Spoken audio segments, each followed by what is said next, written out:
Taong 2013 hanggang 2014, nasa 103 container vans ang ipinadala ng kumpanyang Tronic Incorporated na nakabase sa Ontario, Canada sa Pilipinas. So welcome to Duterte Die Hard Defenders. So napanood nyo ba to? Ito yung namimiss ko kay PRRD. Matagal nang ginagawang tapunan ng mga West, yung mga third world country. Hindi lang nangyayari sa atin yan. Tapunan ng basura. Literal. Na yung mga waste nila, pinapadala nila sa mga third world country. Hindi lang nangyayari sa atin to Tapos nire-recycle. O napapakinabangan pa. Pero ang ano kasi doon, basura na yun eh. Diba? Basura na yun.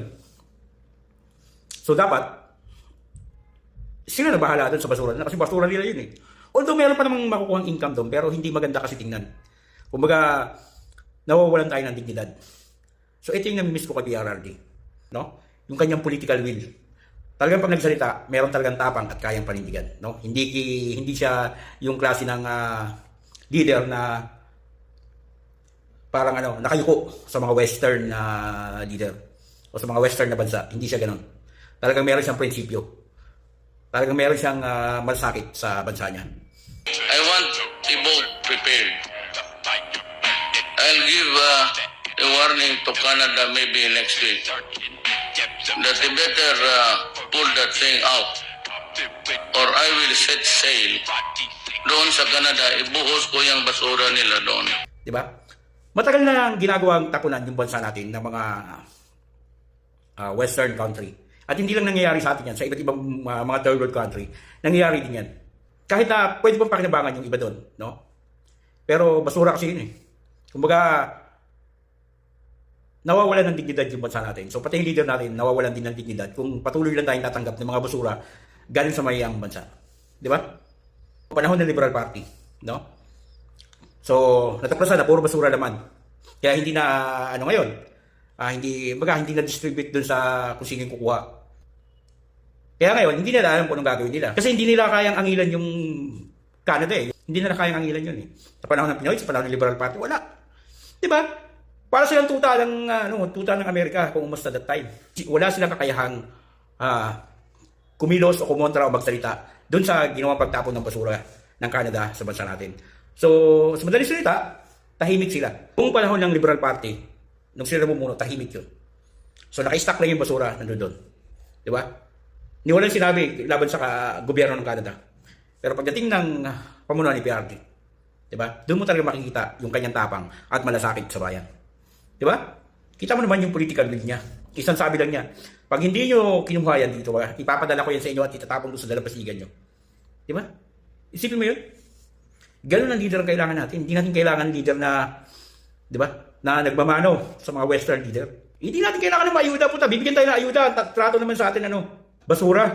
Na para tayong buong pagkatao natin, binili na. So, ganun klaseng leader ang kailangan natin. Yung may dignidad.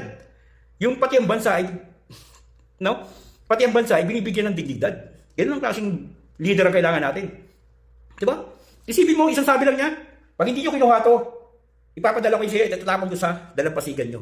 I will advise Canada that your garbage is on the way. Prepare a grand reception. Eat it if you want to. Diba? Pero anong ginawa ng Canada? Pinakuha nila. Gumastos sila ng milyon-milyon. So ganyan dapat ang leader. Ganyan ang political will ng isang Duterte. Talagang merong tapang at malasakit. At dignidad. Ganyan ang kailangan natin.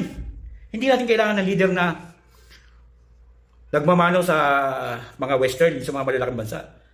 PRD, kahit third world country lang tayo, pero hindi siya yumuyuko sa ibang bansa. Ganun ang leader na kailangan natin. Kaya nakakamiss yung isang PRD. Sipin mo, ang tagal na naka-stack ng basura ng mga yan sa panahon ng Liberal Party, sa panahon ni Pinoy. Ni isang salita, wala silang maibigay sa gobyerno ng Canada. Hindi nga nila alam kung anong gagawin eh. Kasi hindi na nila ma-dispose. Kasi alam na ng majority ng mamayan na may basurang tinapon ang Canada sa bansa natin. Kaya pag dispose nila yan, kahihiya ang gobyerno nila. Kaya inayaan nilang nakatambak ang basura. Diba? Pero pag upo ni PRD, wala. Isang kumpas lang. Diba? Ganyan ang leader ang kailangan natin. Hindi natin kailangan ng leader na tumatango sa malalaking bansa.